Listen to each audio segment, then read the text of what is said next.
Les habla su amigo el doctor José Luis López Chavarría en un programa más de elecciones, movimientos y partidos. Un breve recorrido por la historia de la democracia en México, que organiza el Seminario de Derecho Electoral de nuestra Facultad de Derecho en la UNAM. Como es sabido, a lo largo de estos programas nos ha interesado abordar las materias que constituyen o que están en el tapete de la discusión y que representan relevancia y trascendencia en el acontecer político y social. Lamentablemente tenemos que decir, cuando decidimos abordar el tema de cuál es el contenido de la política pública en materia de seguridad en la Cuarta Transformación, pues las cosas no estaban tan caldeadas. En el ínter en el que se programa la temática de mes, los graves acontecimientos en el estado de Sinaloa, concretamente en Culiacán, desde luego han dado realce malamente a esta materia. El día de hoy nos acompaña un maestro destacadísimo, querido en nuestra Facultad de Derecho y de gran trayectoria profesional en el mundo académico y también en las luchas democráticas, políticas y sociales en el país. Me refiero al doctor Pedro José Peñalosa, quien me permitirá dar solamente unos perfiles curriculares muy breves para entrarle al tema. Pues es catedrático en nuestra Facultad de Derecho de la materia Políticas Públicas, Criminología y Sociología, miembro del Sistema Nacional de Investigadores, autor de múltiples trabajos en sus disciplinas. El último de los últimos libros, te lo tengo a la mano, México a la deriva, y después del modelo policíaco que los gobiernos de Calderón y Peña, y desde luego también ha tenido la responsabilidad como parlamentario. Sin más, le agradezco al doctor Pedro José Peñalosa que nos haya abierto un espacio en su apretada agenda y poder reflexionar con toda la comunidad universitaria que nos ve en directo a través de las distintas redes sociales, que nos ve y escucha. Bienvenido, maestro. Hola, estimado José Luis, estimado Eduardo. Bueno, para mí es un honor estar aquí con ustedes reflexionando acerca de un tema que me parece nuclear para entender lo que pasa en el país y el significado que esto tiene en la dominación política y en el sistema de control que hay en nuestro país. La seguridad pública tenemos que verla desde una mirada multidisciplinaria, no podemos verla desde una mirada unívoca, de tal manera que voy a hacer algunos apuntes que parten de una coyuntura que recién vivimos, que es el caso de Culiacán, en donde es sabido por todos y todas que lo que pasó en Culiacán ha despertado una gran polémica, un gran debate en distintos círculos, y lo que hay que señalar claramente de entrada en nuestra reflexión es que lo que pasó en Culiacán es la conclusión de una política errática del gobierno actual que cree que puede enfrentar la crisis heredada de la seguridad pública con discursos de carácter moral o planteamientos genéricos que no resuelven el problema estructural de la seguridad pública. Entonces, Culiacán es hoy la fotografía de la incapacidad del gobierno. Voy a decir por qué. Primero, un operativo que hasta ahora, hasta la filmación y la discusión de este programa, no sabemos quién fue el responsable. El secretario de la Defensa no ha dicho quién es el responsable, qué mando ordenó ese operativo, pero yo puedo decirlo a título personal, por supuesto, que un operativo de esta naturaleza no está ajeno al presidente de la República. Es decir, detener a uno de los capos pequeño, junior, del cártel de Sinaloa no es una decisión que se pueda tomar en el escritorio de un sargento o de un mayor, ni de un general, sin el apoyo o el banderazo del presidente. Repito, operativo incorrecto, fallido, sin seguridad perimetral, en el día, con apenas 30 elementos, en fin, con un conjunto de deficiencias de carácter operativo y logístico. Y por otro lado, la respuesta que dio el gobierno es una respuesta que busca disminuir el daño a través de decir que dejaron en libertad a este muchacho, hijo del Chapo, para preservar la seguridad de los ciudadanos, porque se pudo haber presentado una masacre. Entonces aquí hay una trampa polémica, un poco tratando de evadir el núcleo del problema, porque es como si uno va a jugar un partido de fútbol y dice, bueno, me van a golear, pero que sea por menos de 3 goles. Es decir, es un poco esta lógica simplista. No, el problema es gravísimo.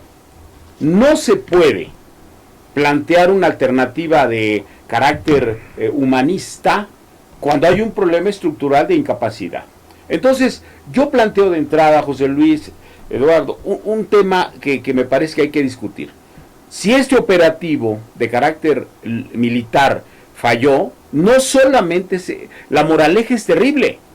La moraleja que sigue es que los demás cárteles, grupos criminales, van a decir, bueno, si el chantaje opera a través de que si me detienen o me acosan, yo puedo usar como rehén a la ciudadanía, bueno, pues esa es la lógica que me parece que está frente a nosotros. Entonces yo creo, de entrada, en esta primera reflexión, que deberíamos detectar si esta política, con este operativo, es el Waterloo, diría José Luis, el Waterloo del gobierno actual, o estamos en presencia simplemente de un punto de inflexión. Yo me atrevo a afirmar que alguien decía hace un momento por ahí, que decía que estamos en presencia de un Estado fallido, y yo diría, estamos en presencia de un Estado vencido, más que un Estado fallido.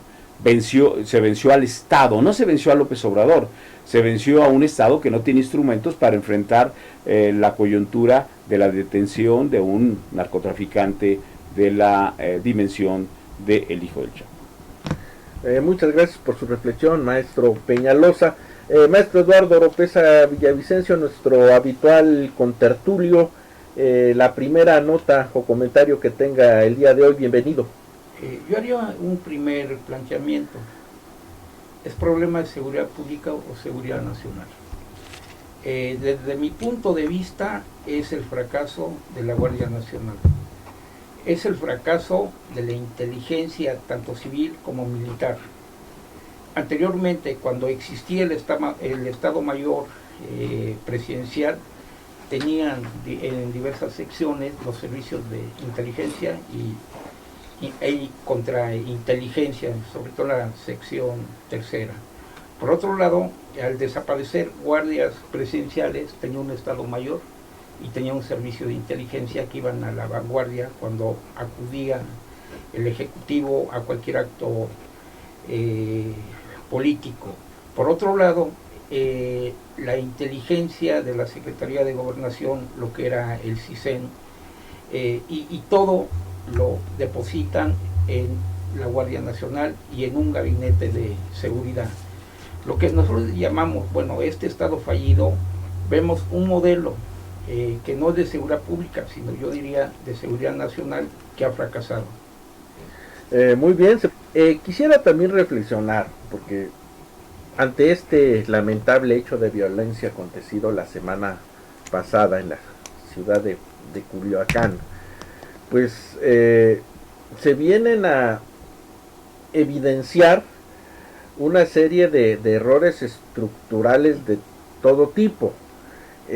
Tener presente que, por decir, en el artículo 21 constitucional, nuestro máximo ordenamiento claramente establece que la seguridad pública es una función a cargo de la Federación, de las entidades federativas y los municipios para prevenir delitos, investigarlos y perseguirlos. En la manera en que se dieron los hechos desorganizados, el mismo gobernador del estado fue, por decir, eliminado, marginado totalmente en los momentos más agudos de la crisis, es decir, no se dio por ningún lado, es decir, a lo mejor no tenía ni conocimiento de lo que estaba ocurriendo. Desde luego la policía municipal pues brilla por su ausencia, incapaz de poder hacer frente a esta dinámica de sorpresa y de crisis que se estaba viviendo, ¿no, maestro? Sí. Sorpresa y de crisis que se estaba viviendo, ¿no, maestro? Sí, no, y qué bueno que lo que han dicho tú y Eduardo, José Luis, porque nos ayuda a ir construyendo una narrativa que nos permite ubicar el problema en su justa dimensión. Empecemos por el principio. El gobierno actual no tiene política criminológica en materia de seguridad pública. El presidente ha dicho que él no va a abandonar su política de seguridad pública. La pregunta es, ¿cuál es su política? Su política es una política absolutamente limitada, que está basada, como decía hace un momento, en discursos moralinos. Es decir, me negaría a decirlo frente a la población universitaria y los radioescuchas y los telespectadores, decir lo que ha sucedido en materia de discurso del presidente en materia de seguridad pública. Decir, vamos a recurrir a algo totalmente grotesco de que vamos a llevar a los delincuentes con su mamá para que... Hace unas horas el presidente dijo que los delincuentes los llama porque andan en malos pasos. Yo, como universitario y con algunos libros leídos, me niego a pensar que el presidente de la República sea tan simplista y tan vulgar para decir que el problema de la delincuencia organizada es un problema de malos pasos o de mal comportamiento familiar. Vamos al origen. El Estado necesita una política de seguridad pública que tenga dos vertientes: la prevención, yo digo social, y la reacción. En materia de prevención social, como noticia, en el presupuesto de 2020 se le ha disminuido a los municipios el 40% de los dineros, de los recursos que el Estado le brinda a los municipios en materia de prevención. Entonces, no les interesa la prevención social. En materia de reacción, los datos que tenemos son terribles. Si el Estado mexicano, en especial el gobierno de Felipe de López Obrador, dice que están mejor las cosas, los datos nos dicen lo siguiente. De enero a septiembre de 2018 hubo 23.163 homicidios. En el régimen de López Obrador, de enero a septiembre de 2019 hubo 26.000 homicidios. De tal manera que la tendencia, las proyecciones que han hecho, es que vamos a terminar 2019 con 39.500 homicidios en el gobierno de López Obrador, rebasando a Peña Nieto, rebasando a Calderón. Estos son los datos concretos. ¿Y por qué medimos el homicidio? Porque es el delito que tiene menos subregistro, reconocido internacionalmente. Claro. De tal manera que hay que ser serios en el debate, no es un debate abstracto, es serio. ¿Cuáles son los resultados prácticos de este gobierno? En materia de homicidios, un fracaso. En materia de eficacia penal, un fracaso. En materia de prevención, no les importa. Confunden prevención social con política social. No es lo mismo. No es lo mismo que socialice recursos, que yo llamo aspirinas sociales, a que resuelvas el problema estructural que pasa en las comunidades. Si vimos los videos, las personas que traían las armas, la mayoría eran jóvenes del cártel de Sinaloa. Sí, ¿cómo no? Ese es un dato sociológico muy importante, porque cuando el presidente dice que el dinero va a ser para los jóvenes, bueno, para esos jóvenes no. Esos jóvenes ya decidieron estar del lado del cártel de Sinaloa y seguramente de los cárteles a nivel nacional. Claro. De tal manera que estamos en presencia de una política ausente en materia de seguridad pública. No hay política criminológica integral que llene los requisitos que necesita una política criminológica, que es instrumentos que ayuden a prevenir. Dice él que está trabajando a las causas, dice repetidamente el presidente. Bueno, las causas son múltiples. Su política es a largo plazo. Diría Keynes, a largo plazo todos estamos muertos. Es decir, si piensa que vamos a resolver el problema atacando las causas, miren, la experiencia de la ONU es que las políticas de largo aliento son entre 20 y 30 años. ¿Por qué entre 20 y 30 años? Porque pensamos en generaciones. Claro. Esa es la clave de las políticas de largo aliento. Y el presidente no ha dicho, pero es obvio que es tácito, que si ataca las causas, tiene que pensar en generaciones. Los jóvenes de hoy, los que están delinquiendo, los que roban en la esquina, los que están en la criminalidad organizada, lo que yo llamo delincuencia molecular, no están en la frecuencia y en las coordenadas de la política social del gobierno. De tal manera que, en síntesis, no hay una política integral del gobierno. Son disparos en la oscuridad, yo le he llamado, porque no está atendiendo ni causas sociales ni la política reactiva. Yo nunca he pensado que solamente el Estado debe hacer prevención, debe reaccionar, pero son los dos pilares de una política criminológica, prevención y reacción. Pero la reacción debe de ser después de que los contenedores sociales fallaron, no antes. Y lo que estamos haciendo y lo que estamos viendo es que ni es preventivo ni es represivo el gobierno de López Obrador. ¿Tiene algo en el tintero? Sí, cómo no, doctor. Mire, considero que es importante tener un historial de Sinaloa, sobre todo que en este estado se inicia el problema del narcotráfico en México. Si recordamos, en la década de 1970, 1980, ahí van a surgir el cartel de los Carrillo Fuentes, aparece Don Neto, todos vinculados con el cartel de Caro Quintero. También se puede ventilar el caso del piloto aviador Camarena, y por primera vez interviene el ejército mexicano en cuestión de seguridad.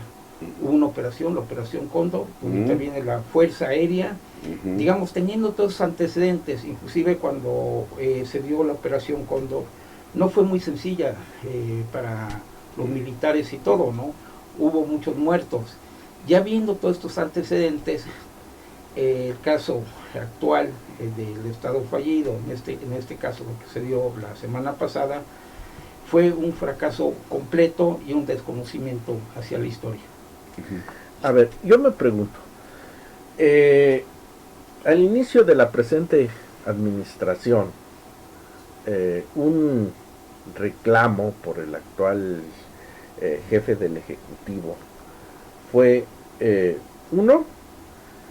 creación de la llamada Guardia Nacional, y otro también modificar la ley orgánica de la administración pública a efecto de nuevamente prever como una Secretaría de Estado, una Secretaría de Seguridad y Protección Ciudadana, de tal manera que la Secretaría de Gobernación, por decirlo, es desmantelada en tan importante materia al conferirle nuevamente a esta seguridad naciente este tipo de responsabilidades, ¿no? Fue publicada esta reforma en noviembre, 30 de noviembre de 2018, y vemos ahí como que todavía no encuentran el punto de identidad de facultad adecuada, porque ni la Secretaría de Gobernación finalmente en su nuevo estatus y en su nueva condición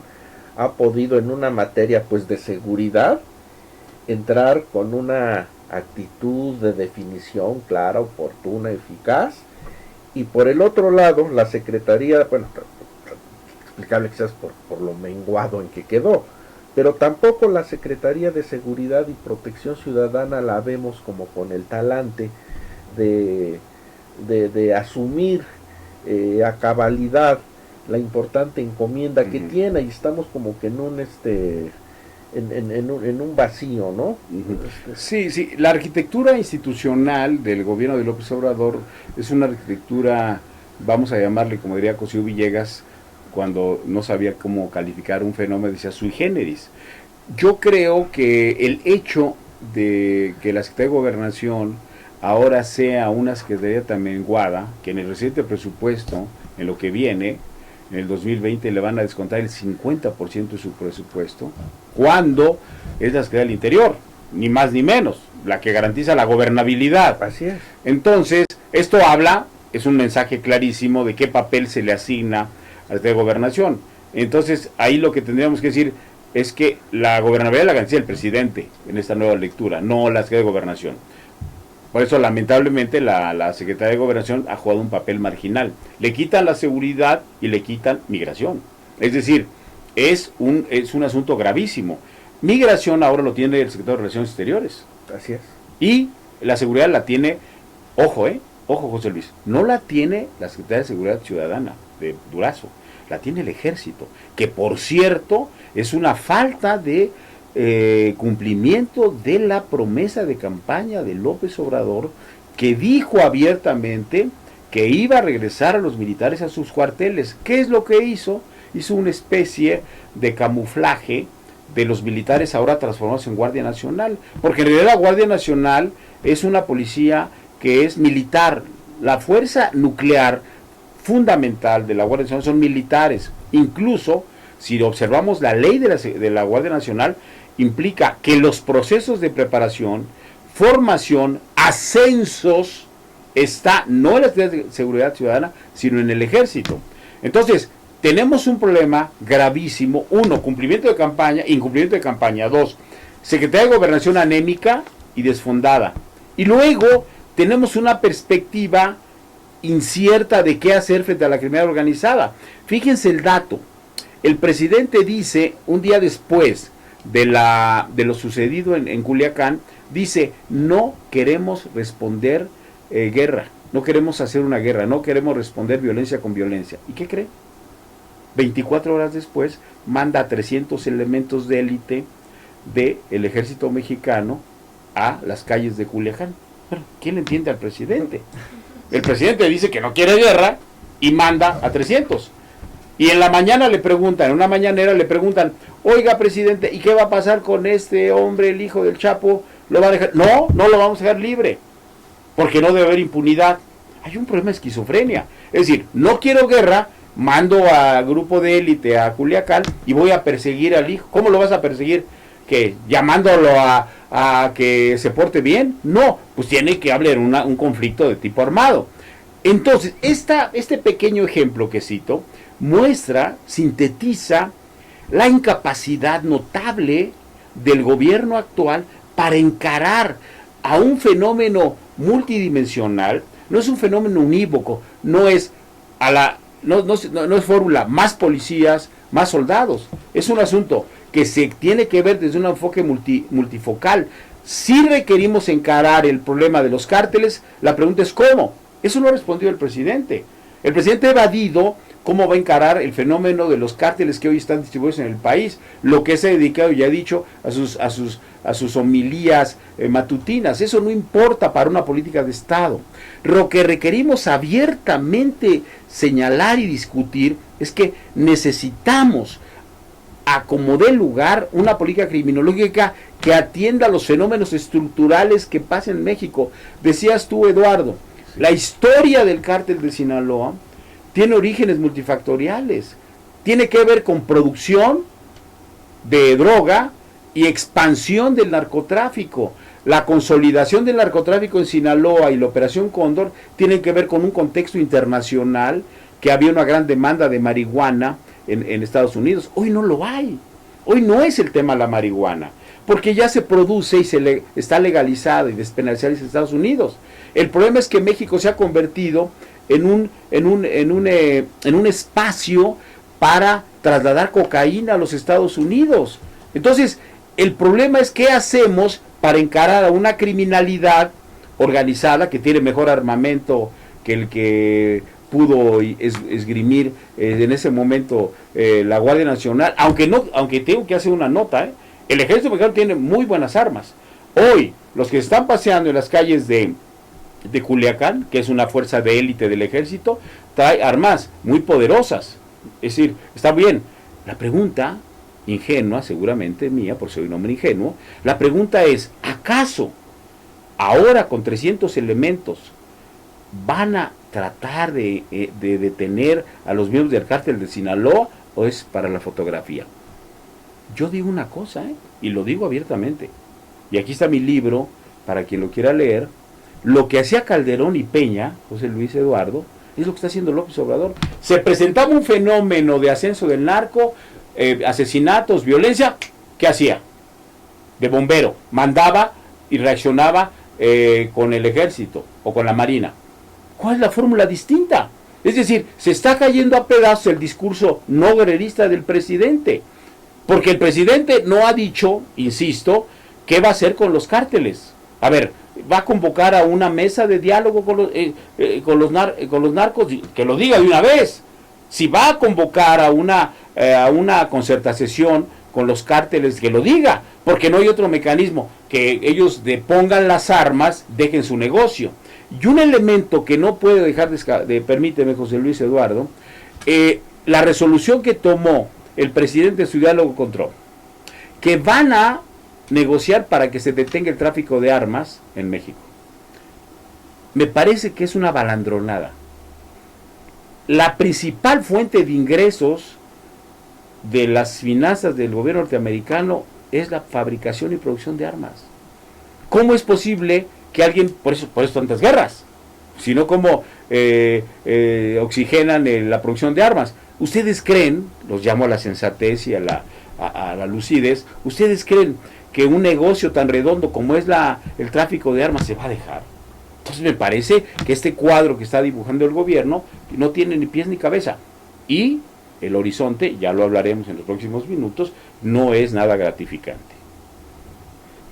Maestro, ¿quiere agregar algo? Sí, en relación a lo que señala el doctor Pedro José Peñalosa, así como mencionó que hubo una reestructuración, más de una reducción de la Secretaría de Gobernación, hubo un crecimiento en la Secretaría de la Defensa.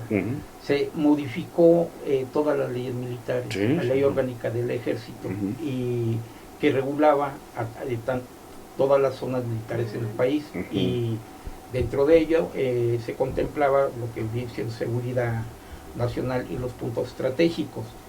Ahora, bien, el ejército que actualmente patrulla el estado de Sinaloa, sobre todo la ciudad de Culiacán, que enviaron, que son fuerzas de élite, son paracaidistas. En un momento dado, ¿cuál es el sentido? Encapsular la ciudad, protegerla y simultáneamente realizar un operativo como lo hubo en el estado de Guerrero cuando fue secuestrado el gobernador o el candidato a gobernación, Rubén Figueroa, donde más de 50,000 elementos llegaron, peinaron toda la sierra. El siguiente paso, yo del Estado mexicano y de las tácticas militares, digamos, yo me he especializado en historia militar, veo que lo que sigue es prácticamente el lanzar una operación como la Operación Cóndor, enviar precisamente la Fuerza Aérea, peinar toda la sierra, ir a empezar a acorralar a estos grupos, a los cárteles. Inclusive ya se tomaron medidas de seguridad con los estados colindantes, ya se distribuyeron hicieron todo un operativo para evitar que entren a esos estados, sobre todo al estado de Chihuahua, que también presenta graves problemas. Hay una moción. Sí, adelante, una moción. Es que esa es una táctica equivocada, porque el cártel de Sinaloa, y tú bien lo sabes, es un cártel que está en el tejido social de la sociedad sinaloense. No es un cártel aislado que vive en la sierra. Es un cártel que forma parte de la vida cotidiana de los sinaloenses. Ha permeado el tejido social. Es decir, la gente hace su vida cotidiana a partir de los vasos comunicantes del cártel de Sinaloa. Por eso, eso que tú dices está muy bien dicho, pero es una táctica que va a ser equivocada. Porque si fuera la guerrilla de los 70s, operaría, porque la guerrilla funcionaba foquistamente, se acordarán, sí, estaba aislada.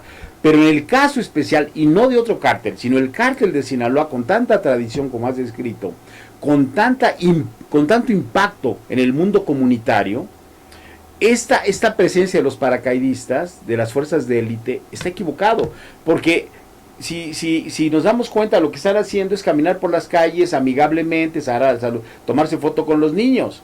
Pero esos niños y esas madres y esas familias forman parte de la economía del cártel de Sinaloa, que creó y expandió el cártel de la conciencia y en la vida cotidiana de la gente. Entonces, tengamos cuidado. Yo he escuchado esa versión, hoy tú la expresas muy bien, pero se van a equivocar. Si fuera, insisto, una guerrilla rural o los zetas aislados que no son parte de la comunidad, tendrían razón. Pero se están equivocando con el cártel de Sinaloa. El cártel de Sinaloa forma parte arraigada de la comunidad, está en los taxistas, en los transportistas, en los comerciantes, etcétera. ¿Por qué ha durado tanto el cártel de Sinaloa? ¿Por qué ha durado tanto? Que decían que estaba muerto, ¿no? Que estaba aislado, que el cártel ahora era el cártel Jalisco Nueva Generación, el importante. Bueno, pues aquí se demostró, cuando picaron un botón, ¿no? Vieron que la operación del Mayo Zambada estaba viva, ¿no? Que así fue. Entonces, escuchemos las radiocomunicaciones que hacen los miembros del cártel, que todos conocemos, y gracias a las redes sociales, ¿se acuerdan? Están diciendo cuándo lo soltaron, cuándo deben soltarlo, etcétera, etcétera. Entonces, el matiz que yo tengo, estimado Eduardo, es que no puede operar un criterio como el que están pensando de atacar o aislar porque aislar implica aislar a Culiacán y aislar a Sinaloa. Eso no va a ser posible. En otro modelo sí, en este modelo no va a funcionar, perdón. Y que es una moraleja que creo que se ha estado expandiendo en otros grupos criminales también, por decir en Michoacán, y lo que dio en su momento, ¿no? La formación de la familia y los autodefensas. Sí, ya hay una colusión, una connivencia social, crimen organizado, lo cual lo hace más complicado su ataque. Y además se ve que también este tipo de delincuentes se van perfeccionando hasta en sus tácticas de confrontaciones, sino una confrontación directa. Lo que vimos son unas especies de células itinerantes, con propósito de causar pánico en la comunidad, tener predetectados sitios estratégicos habitacionales de los militares, puntos de retén donde, o sea, responden a una logística que mucho se aleja al tipo de acción y de comportamiento de años atrás, lo que evidencia que mientras por un lado tienden a una evolución para el mal, la logística gubernamental adolece de una eficacia, de una lentitud para hacerle frente a las circunstancias de crisis que estamos viviendo. Ahora bien, me di a la tarea de consultar el documento de Estrategia Nacional de Seguridad Pública, que por obligación constitucional al inicio del Plan Nacional tiene que presentar el Ejecutivo ante el Senado de la República, ¿no? Como lo mandata el artículo 69, la ley de planeación y la ley de planeación. Sí. Entonces en los objetivos tal parece, al menos de los que yo me encuentro, que el enfoque contra este combate a la inseguridad no va dirigido precisamente a este grupo de delincuencia organizada, que es realmente los enemigos de México. Por decir, en el punto número 1, ¿no?, de los objetivos de la Estrategia Nacional de Seguridad Pública, nada más lo voy a enunciar y regresando del corte lo recapitulamos. Dice como apartado número 1, erradicar la corrupción y reactivar la Procuración de Justicia. Universitaria Comunidad Puma. Estamos aquí abordando un tema pues, realmente muy intenso. Agradecemos a todos los radioescuchas que nos escuchan, pero que también nos ven a través de las redes sociales con que cuenta la universidad y en especial la Facultad de Derecho. Entonces señalábamos pues cómo en este documento, en relación a la erradicación de la corrupción y reactivar la Procuración de Justicia, dice a la letra, dice: el abandono de la Procuración de Justicia a partir del 2006, la descomposición institucional y la falta de probidad de muchos servidores públicos tienen efectos desastrosos para la funcionalidad de las corporaciones de seguridad pública. Las instituciones encargadas de la Procuración y las instancias judiciales responsables de impartirla. Y concluyo, para conseguir la impunidad a cualquier clase de infracción es suficiente con elevar el monto del cohecho a las autoridades, con la protección del compadrazgo, el amiguismo, con la pertenencia a redes de complicidad e intercambio de favores.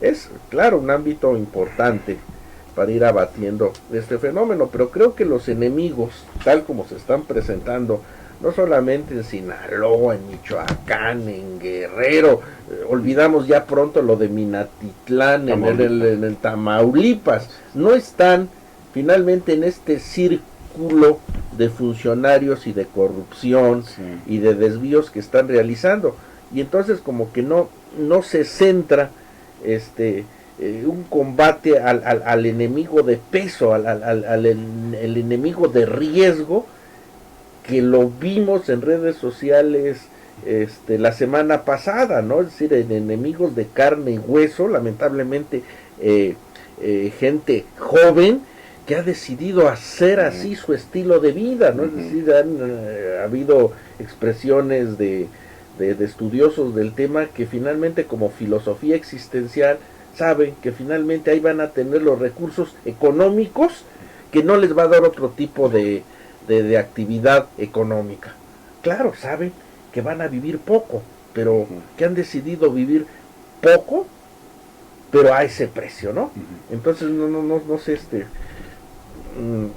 cuál sería su impresión de este enfoque corto, minimizar el enfoque de Conozco muy bien el Plan Nacional de Desarrollo y el plan sectorial que presentaron al Senado el secretario Durazo.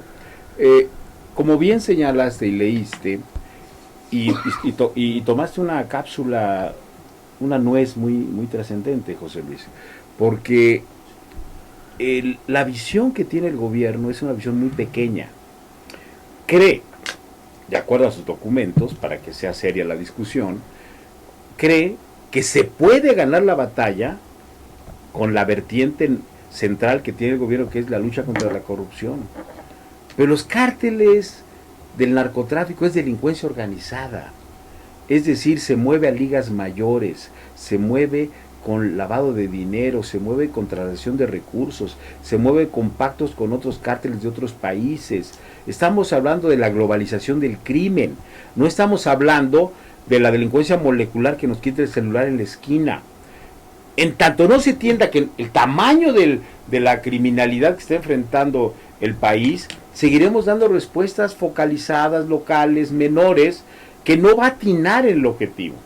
De tal manera que el horizonte que yo veo, José Luis Eduardo, es que si no logramos construir una política criminológica que atienda causas, pero también perspectivas, no vamos a resolver el problema. Es más, no quiero ser terrorista ni alarmista, pero mi perspectiva es que vamos hacia un sendero en donde se van a complicar más las cosas. ¿Por qué razón?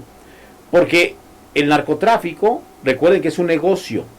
Así es. Y el negocio tiene que seguir funcionando, no obstante los discursos moralinos del presidente.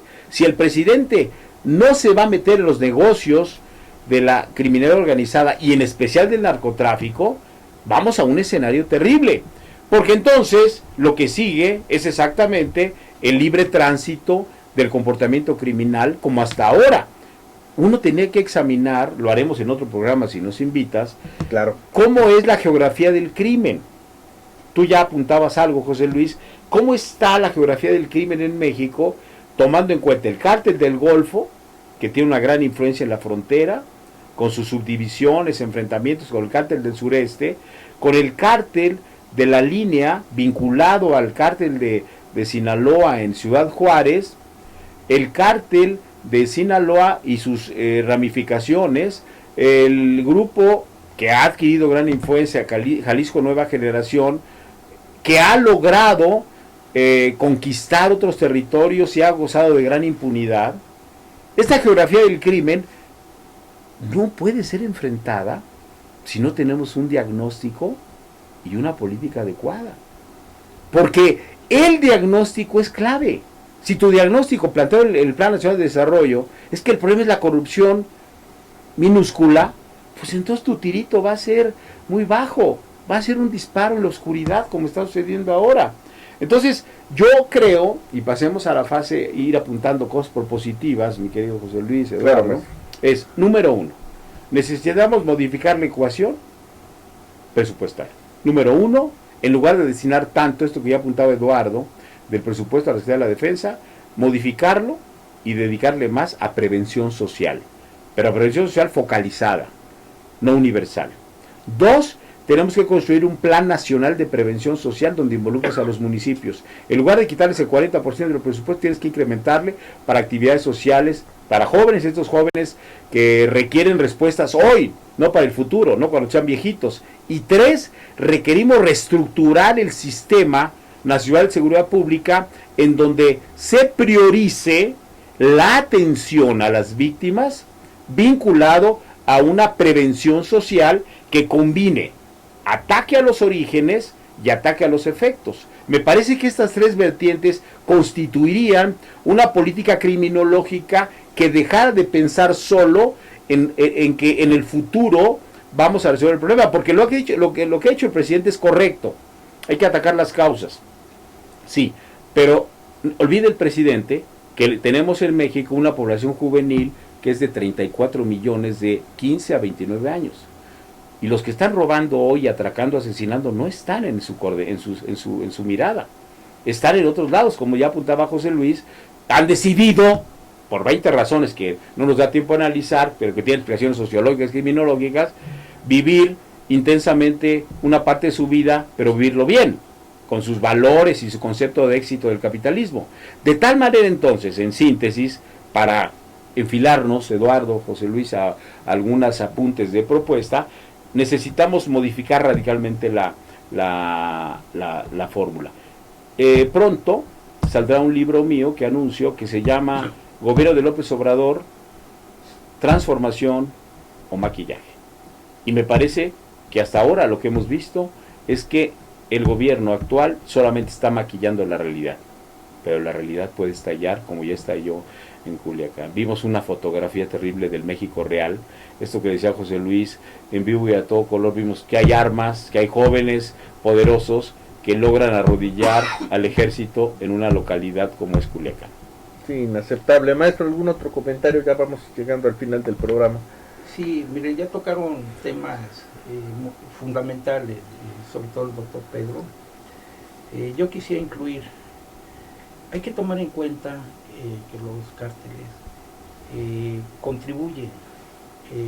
Existe actualmente un vacío por parte de los tres niveles de gobierno, sobre todo en infraestructura, equipamiento, fuentes de trabajo.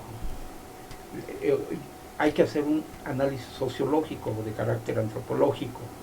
Sencillamente yo veo, bueno, si la población se inicia en el narcotráfico a partir de la década de los 60, ya estamos hablando más de 50, medio siglo. ¿Cuántas generaciones podríamos hablar? Lo que usted mencionaba en relación a las redes sociales, cómo ha penetrado, no nomás a las redes sociales, sino en toda la esfera, al tejido social, digamos, de los tres niveles de gobierno. En relación a la población, si la única alternativa que tienen ahorita es unirse, para mí, bueno, irse a la sierra como un grupo armado y servirle a un cártel, cuando no hay y no existe ninguna propuesta del actual gobierno, si las propuestas que vemos son ayudas miserables, da limosnas. Darle 3.400 pesos. Pero no resuelve para nada. ¿Por qué no crean fuentes de trabajo? Por ejemplo, Mazatlán, bueno, todo Sinaloa. Sí, el enfermo ya de terapia intensiva y con estos mejoralitos simplemente no. Le llamo aspirinas sociales. Y sencillamente, bueno, se requiere construir toda la red social a través de programas más amplios de gobierno, sobre todo de carácter económico y de desarrollo económico. Integrales. Igual yo lo dejaría, habla mucho de las divisas que entran a nuestro país, de los dólares que nos envían. Yo quisiera preguntarles a todos que separen lo que es el narcotráfico y lo que es legal. No, sí. Pues como estamos llegando ya al punto final de nuestro programa, me gustaría solicitarle a nuestro distinguido invitado del día de hoy, de lujo, el doctor Pedro José Peñalosa, que hiciera pues los últimos apuntamientos con los que quisiera que se quedara nuestra comunidad académica de la Facultad de Derecho respecto a esta temática de lo que él quisiera o deseara hacia el futuro en este primero yo quiero transmitir una imagen y un mensaje positivo. Si hay salidas, esto me parece que debe quedar en la conciencia.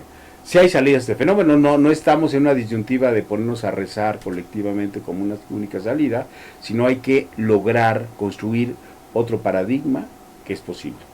Tenemos un problema, que hay que decirlo. Así como decimos que hay salidas, hay que decir que tenemos un problema. La clase política dominante hoy no quiere modificar la ecuación. ¿Qué tiene que pasar? ¿Cuántos eventos como Culiacán tienen que pasar para que modifique la ecuación? Yo deseo que ahora, en los próximos operativos en Tamaulipas, en Michoacán, en Guerrero, no se funcione con la misma lógica. Porque si se funciona con la misma lógica, estaremos perdidos. Entonces, ¿cómo podemos hacer para que el régimen cambie de esta visión reduccionista y determinista que tiene con programas como estos? La Universidad Nacional ha sido durante muchos años la conciencia nacional. Me parece que la universidad debería construir una propuesta alternativa, proponérsela al presidente y decirle que el camino que está llevando al país no nos conduce más que al precipicio. Y lo propongo formalmente, a través de un canal como es este tan importante y que tiene repercusiones en el mundo académico y que yo creo, me parece que deberíamos levantar la mano, José Luis, Eduardo, decir, señor presidente, la universidad tiene mentes brillantes, excepto nosotros, otras mentes brillantes, nosotros no somos brillantes, nosotros somos inteligentes, que podemos hacer propuestas para ayudar a resolver el problema del país. El presidente no ha volteado a la universidad para encontrar alternativas. Ha usado a la universidad momentáneamente para, por ejemplo, lo usó para el Plan Nacional de Desarrollo. Pero quiero informar que no tomó en cuenta las propuestas del Plan Nacional de Desarrollo de la universidad. Como ya José Luis apuntó unas cosas. La universidad no puede proponer esta visión tan pequeña que solamente el problema está en la corrupción molecular o en la corrupción de algún segmento. No puede ser eso.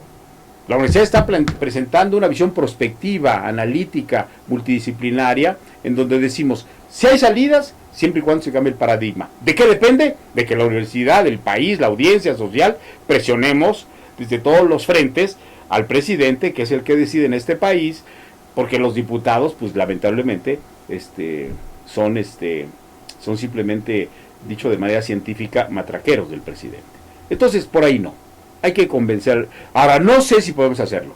Quizá lo que lo convence al presidente, mi querido Eduardo, mi querido José Luis, sea la dolorosa realidad. Ojalá no lleguemos a esos niveles. Pues, estimada audiencia, con estas reflexiones emitidas por el doctor Pedro José Peñalosa, maestro Eduardo Oropesa Villavicencio, Michelle Barrios, despedimos a este programa, elecciones, movimientos y partidos. Y hasta la próxima.